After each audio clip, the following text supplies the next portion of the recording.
The Voigtlander Bessa R4M, 21mm Framelines on a rangefinder, something you won't find on any other camera out there. 25mm, 28mm, 35 and 50, all those lenses usable with this camera. A shutter speed up to 1/2000th of a second, one full stop, faster than a Leica, so the ability to shoot a wider aperture in bright light. A metal shutter, more reliable, and none of those issues so often plaguing the cloth shutters of a Leica. And the cherry on top, a fully mechanical camera, running on gears, springs, and other cool things, so that it works without a battery, promising far more serviceability than an electronic camera. If you love shooting wider angle lenses, feature-wise, the R4M almost looks like the perfect camera on paper. Well, does it live up to the features in actual usage? Will it allow me to sell all my Leicas and just be happy making pictures? Well, that's what we're going to be talking about today. In this video, we're going to go over the R4M and I'll show you everything about it, the things that it does well, the things that it doesn't do so well, and all the ways in which it stacks up to a Leica, the way it falls short, and even the ways that it surpasses it. And most importantly, if you are considering getting one, I'm going to try to help you find out if this is the camera for you. So let's jump right in.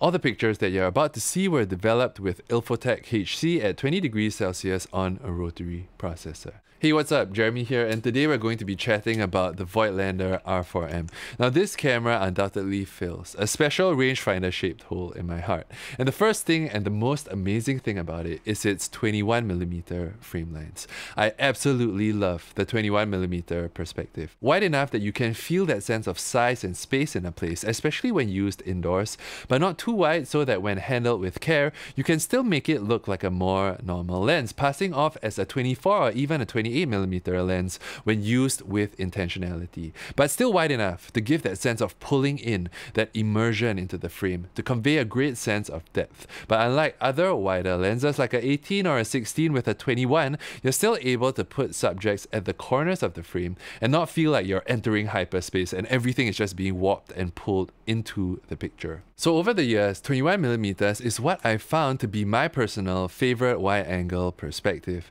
with just the right balance between width, depth, distortion, and transparency. So let's start off with that. The viewfinder on this camera. It has three settings, the widest one being 21mm and 35mm frame lines. And by flipping the switch on the top, you can set it to 28mm, which is just nice if you're wearing glasses with just the right size so that you can see the frame lines while still seeing a bit of the outside of the frame, which is kind of the whole point of using a rangefinder over an SLR. And the third setting on the switch is for 25mm and 50mm lenses. And that's the first thing that sets the R4M apart from a Leica. The widest viewfinder magnification you could get on a Leica is 0.58, but that's generally a custom order thing, and it's quite expensive and pretty hard to find. Most Leicas are 0.72 magnification, meaning you see less of the world around the frame. And while that's great for a 35 or a 50mm lens, it's really not ideal for a 28.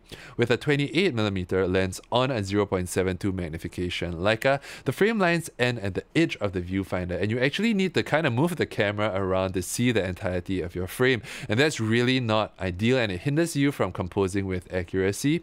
And like I mentioned just now, seeing how the world extends beyond the edges of the frame is a huge part of the rangefinder experience, which you will miss out on if you're using a 28 on a standard Leica. Another benefit of the Bessa to me over a Leica is its metal shutter. It uses a shutter that goes up to a shutter speed of 1/2000th of a second, and the Leica only does 1/1000th, and that's one full stop of light faster with the Voigtlander, and that matters if you want to shoot large aperture lenses in bright light. And also its vertical metal shutter, which is louder than the cloth shutter in a Leica, is generally more reliable at faster shutter speeds and would give you a more even exposure across the frame, because with a horizontal cloth shutter, over time the tension of the shutter curtain drifts, and especially at 1/1000th of a second in a Leica, if the tension of the shutter isn't just right, things like shutter bounce and shutter capping could occur, resulting in uneven exposure. And actually that has happened to every single Leica that I've owned, and so that problem is resolved with the metal shutter on the Voigtlander.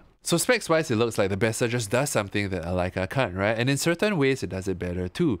So does that mean that the Bessa is a better camera than the Leica? Well, not quite, because there are a few things about the Bessa that makes it not so ideal a camera compared to a Leica. If you take a look at the design of the Bessa, the first thing you would see is that the viewfinder is much closer to the lens compared to a Leica, and that makes framing more accurate because you get less of a parallax error when looking through the viewfinder. If say your lens was here and your viewfinder is 6 inches away, what you're seeing through your eyes is going to be very different compared to what the lens is recording. And that's kind of what makes the single lens reflex camera, or the SLR, so amazing, is that the technology of a prism and a mirror allows you to see exactly what you're making a picture of because you're literally looking through the lens. But it also carries with it a big downside, and that is viewfinder blockage. Because the closer your viewfinder is to the lens, the more of the lens you'll be seeing inside your frame as well. For example, my current main 21mm lens is the Voigtlander f1.8, and it's a moderately sized lens, not super small but not really big either. And when using this lens with the R4M, it almost obscures 1/4 of the frame. And that's the same for the 28mm Summilux that I wanted to use on the Bessa as well. The next thing that the Bessa doesn't do very well is its frame lines. I don't mean what specific frame lines you have, but how those frame lines look. With the Leica, you get a solid line around your frame, and that's great for you to more accurately see where your picture begins and ends. But with the Bessa, especially at the 28, 35, and 50mm settings, the frame lines only show you the edges of the frame, and it's not particularly clear as well, especially when you're pointing the camera at a very complex scene. So the lack of clear frame lines kind of becomes a weakness when out making pictures. Lastly, it's its build quality. Now, this is the most subjective and the least kind of practical part of this review, but if you do value how a camera is built, how it physically feels in the hands, and the experience of using it, then this would matter to you. Now, we have to remember that even though this camera goes for a few $1,000s today, it didn't start off that way. When first announced, this camera was a few $100s brand new, less than $1,000, and so it wasn't meant to be some super high-end fancy luxury camera. It was meant to be accessible, affordable, value for money, the working man's camera that you could load with high quality film, mount an amazing M-mount lens with, and get the same results, arguably better, than a camera that cost many times the price. But that's not where we are today. You see, back then, you could get a couple of Bessas for the price of one brand new film Leica. And if the R4M was still around that price, then it wouldn't make any sense to compare them in terms of build quality. But today, the price of this camera has gone way up, and it goes for around $2,000 US, about the same price as a Leica M2 or a M3. And if you pay just $1,000 more than the Bessa, you could get a Leica M6. So price-wise, they're much closer than back then. And that introductory price of how much Voigtlander wanted to sell this camera for brand new does kind of shape and inform its real worth, or its real value to a certain degree as an object. Because just think about it from Voigtlander's perspective. They went, all the parts cost this much, we have to pay our workers this much to assemble it, and we still could sell it at a few $100s, less than $1,000, and still make a profit. And that's true to kind of how this camera feels. The knobs, especially the Frameline selector switch, doesn't feel as firm and as nicely tensioned. It doesn't click into place very nicely, and it does feel a bit loose. And when advancing a frame of film, it just kind of feels okay. I mean, it's not bad, but it's not super nice either. It's just an inexpensive camera, and to me, it definitely feels that way in the hands. Now, if you were here with me in person, you know, I could just pass this camera to you and you could feel it for yourself. But because we can't do that, just to give you a frame of reference of how this camera feels in your hands, I'd say the nicest film cameras that I've ever used is probably like a well-serviced Leica that has been overhauled, you know, which is way up there with a Hasselblad 500cm with its super awesome shutter sound and its film advanced crank, or say a well-made speed graphic, the tactile sensation of unfolding it, opening it up, and winding that shutter speed knob, or let's say the Pentax 6.7, like this is a beast, right? Like, it's weighty, it's dense, it has a fully brass top plate, it feels super solid, you know, the dials just click really nicely, the frame advance, you know, it's not just like blunt or muted, like you feel those gears, right? And so this is just like body alone for this camera. It's $500 US. This is an inexpensive camera right now, but it doesn't feel that way when you're using it. It feels like a multi-$1,000 camera, arguably as nice as a Leica, but that's not how the Bessa feels. The Bessa to me feels like a sub $1,000 camera. And don't get me wrong, I'm not saying that the Bessa feels bad. And again, all this is really subjective. What I am saying is that if you do value that, I'd highly recommend that you go down in person to somewhere where you can feel it and test it in your hands, just to make sure that when you're paying $2,000 for this camera, you know what you're getting. Because when you buy this camera, you're not really buying a $2,000 camera. You're buying a $700 camera that went up in price. Now, whether or not the Bessa is going to be a good fit for you really depends on where on the spectrum of photographers that you sit. Now, I like to imagine this spectrum as two kind of extremes. On one extreme end of this scale would be people who say use the fastest autofocusing Sony cameras with continuous tracking. You know, they just track focus, they burst 20 frames per second, and then later on they decide which is the best photo and they just choose something from there. And those are the kinds of photographers who use mostly digital and they don't really prioritize experience as the highest priority. And that's where I was personally as a working photographer for many years. Then on the other end of the spectrum would be the very experience-driven photographers who value the process as the highest priority.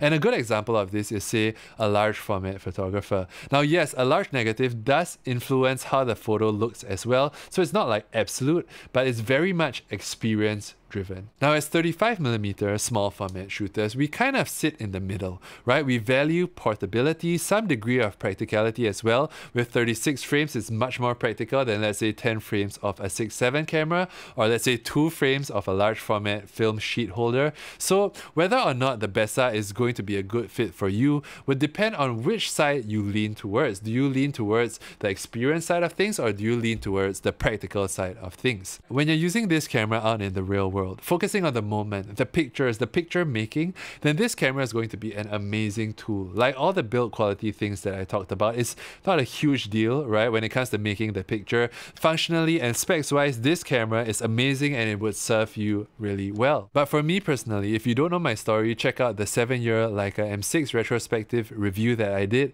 But what I value the most, more than experience, more than results, is my love for photography. I love making pictures, I love photography as a medium, and so that tactility and the enjoyment of using a well-made camera fuels that love. More than the brand of Leica, what this camera does amazingly is the simple things. The sound of the shutter, the sensation of a well-lubricated film advance lever that feels precisely made. When you advance a frame of film, the way the lever moves in a non-linear way, ramping up in tension, then gliding perfectly into place. The way you feel the gears clicking on the inside, the way it has some tension on your thumb as you release it and the lever springs back into place. All those things matter to me, and that aspect is very sadly missing on the R4M. So the R4M will do the job. It will give you the pictures. It will be a reliable tool. But experientially, for me personally, it just doesn't quite hit the high mark of a mechanical Leica. But that's it, Mr. Voigtlander. Leica just re-released a M6.